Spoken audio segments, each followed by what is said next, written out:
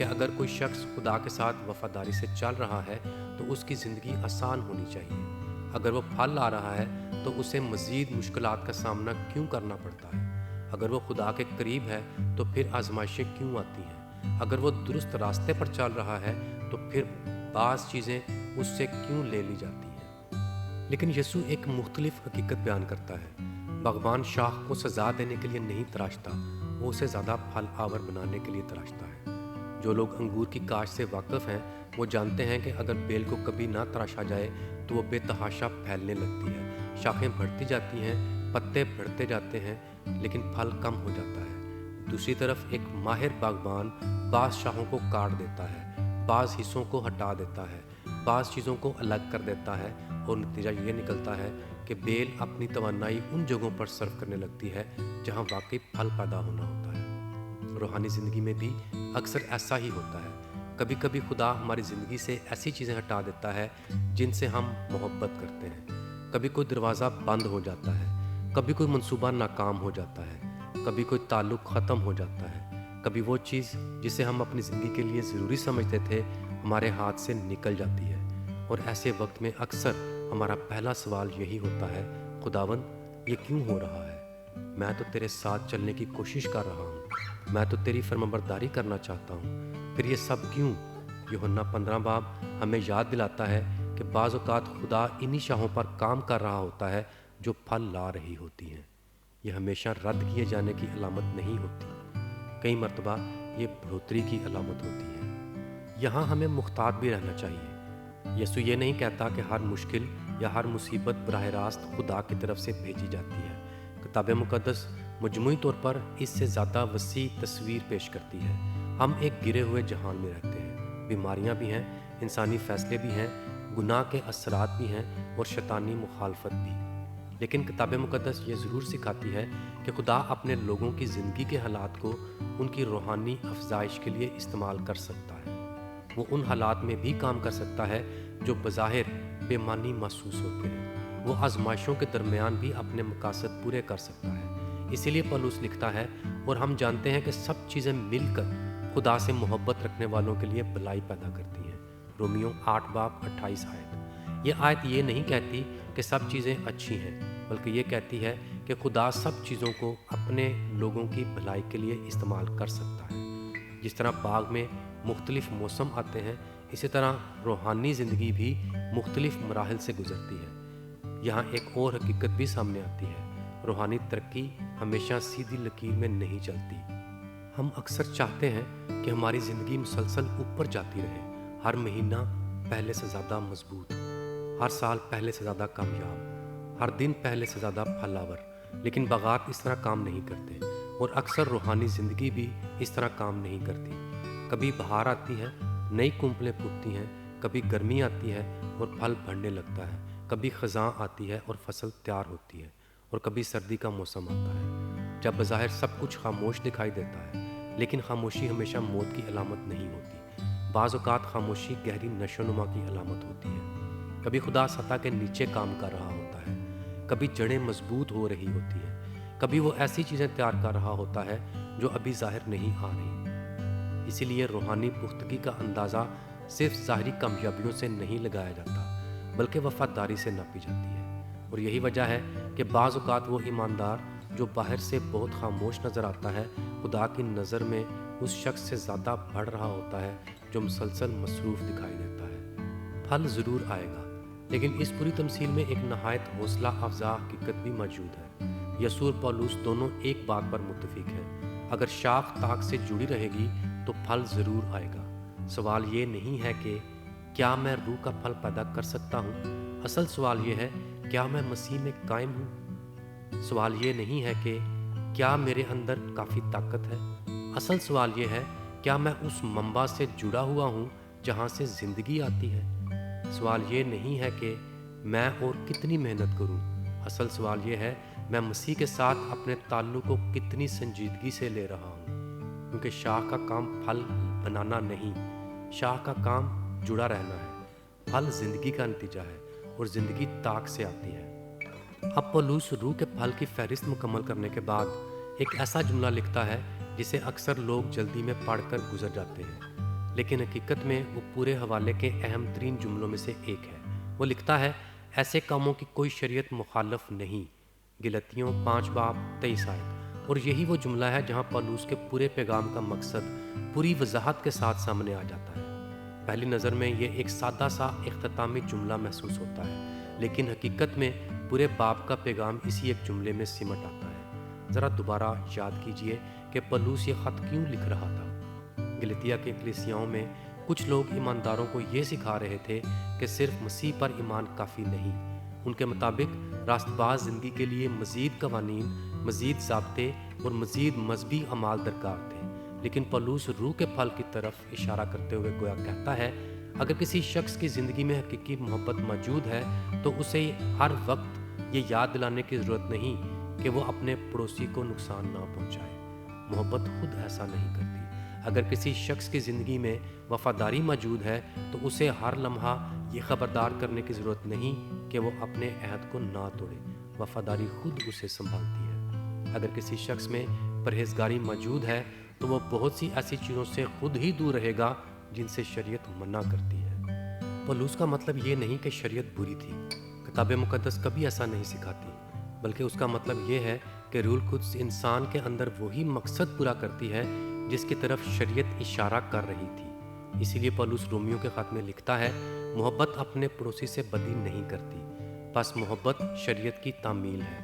Romeo 13 باب 10 آیت۔ غور کیجئے، پالوس یہ نہیں کہتا کہ محبت شریعت کو ختم کر دیتی ہے، وہ کہتا ہے کہ محبت شریعت کے مقصد کو پورا کرتی ہے، کیونکہ شریعت کا مقصد صرف بیرونی فرمانبرداری پیدا کرنا نہیں تھا۔ شریعت ایک بدلے ہوئے دل کی طرف اشارہ کر رہی تھی، اور روح کا پھل اس بدلے ہوئے دل کی تصویر ہے۔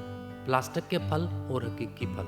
اب ذرا ایک تصویر اپنے ذہن میں لائیے۔ فرض کیجئے کہ ایک شخص مسیحی زندگی گزارنے کی پوری کوشش کر رہا ہے۔ وہ صابر بننا چاہتا ہے، وہ محبت کرنے والا بننا چاہتا ہے، وہ خوش رہنا چاہتا ہے، وہ مہربان بننا چاہتا ہے، لیکن وہ یہ سب اپنی طاقت سے پیدا کرنا چاہتا ہے۔ تو وہ کیا کرتا ہے؟ گویا وہ پلاسٹک کے پھل خرید کر اپنی شاخوں پر باندھ دیتا ہے۔ وہ صبر کو نظم و ضبط کے ذریعے باندھ دیتا ہے۔ وہ خوشی کا اظہار کرنا سیکھ لیتا ہے۔ وہ مہربانی کا تاثر پیدا کر لیتا ہے۔ وہ صحیح الفاظ بولنا سیکھ لیتا ہے۔ دور سے دیکھنے پر درخت بہت خوبصورت نظر آتا ہے، ہر شاخ پر پھل دکھائی دیتا ہے، سب کچھ متاثر کن لگتا ہے، لیکن جب آپ قریب جاتے ہیں تو ایک حقیقت سامنے آتی ہے، وہ پھل زندہ نہیں ہے، وہ بڑھ نہیں سکتے، وہ کسی کو خوراک نہیں دے سکتے، وہ کسی کے لیے زندگی کا سبب نہیں بن سکتے، اور ایک تیز ہوا انہیں گرا سکتی ہے۔ اب ایک دوسرے درخت کا تصور کیجئے، شاید اس پر پہلے درخت جتنا پھل نہ ہو، شاید بعض شاخیں ابھی بھی خالی ہوں، شاید کچھ پھل ابھی پوری طرح پکا نہ ہو، لیکن ایک فرق ہے، وہ حقیقی ہے، وہ اندر سے پیدا ہوا ہے، وہ زندگی سے نکلا ہے، اور چونکہ درخت زندہ ہے اس لیے مزید پھل بھی آتا رہے گا۔ پالوس دراصل اسی دوسرے درخت کی تصویر پیش کر رہا ہے۔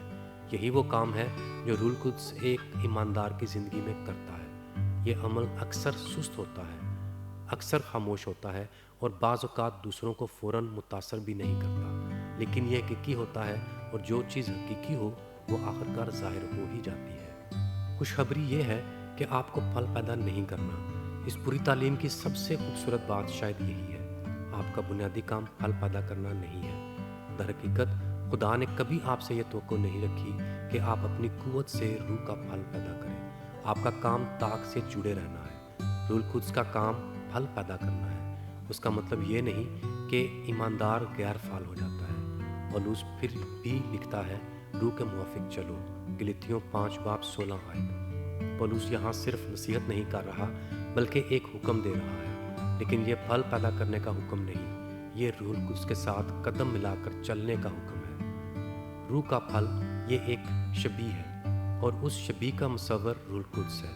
وہ مسلسل کام کر رہا ہے، وہ مسلسل تشکیل دے رہا ہے، وہ مسلسل تبدیل کر رہا ہے۔ وہ ایمانداروں کی زندگی میں یسوع مسیح کی شبیہ کو نمایاں کر رہا ہے، اور یہی روح کے پھل کا اصل مقصد ہے۔ ایک آخری بات، یسوع نے طاق اور شاہوں کی تعلیم ختم کرتے ہوئے فرمایا، اسی سے میرے باپ کا جلال ظاہر ہوتا ہے کہ تم بہت سا پھل لاؤ اور یوں میرے شاگرد ٹھہرو۔ یوحنا 15 باب 8 آیت۔ غور کیجیے، پھل کا مقصد صرف ہماری ذاتی ترقی نہیں پھل کا مقصد خدا کے جلال کو ظاہر کرنا ہے۔ جب محبت وہاں ظاہر ہوتی ہے جہاں نفرت کی توقع تھی، جب خوشی شاید مشکلات کے باوجود برقرار رہتی ہے، جب سلامتی افراتفری کے درمیان بھی باقی رہتی ہے، جب صبر اشتعال کے باوجود قائم رہتا ہے، جب مہربانی بغیر مانگے آ پہنچتی ہے، جب وفاداری مشکل وقت میں بھی ساتھ نہیں چھوڑتی، جب حلم سخت دلوں کو نرم کر دیتا ہے، جب پرہیزگاری تباہی کے راستے کو روک دیتی ہے، تب لوگ صرف پھل نہیں دیکھتے، وہ طاق کے بارے میں سوچنا شروع کرتے ہیں۔ اور یہی روح القدس کا مقصد ہے۔ وہ ہمیں متاثر کن بنانے کے لیے نہیں آتا، وہ ہمیں مسیح کی شبیہ میں ڈھالنے آتا ہے، تاکہ لوگ ہماری زندگی میں یسوع کو دیکھ سکیں اور یسوع کے وسیلہ سے باپ کو پہچان سکیں۔ یہی روح کے پھل کا پیغام ہے۔ ایک پھل نو و صاف، ایک منبع، ایک زندگی، ایک نجات دہندہ اور ایک روح جو آج بھی ان سب میں یہ پھل پیدا کر رہا ہے جو خدا کے بیٹے میں قائم رہتے ہیں۔ آمین۔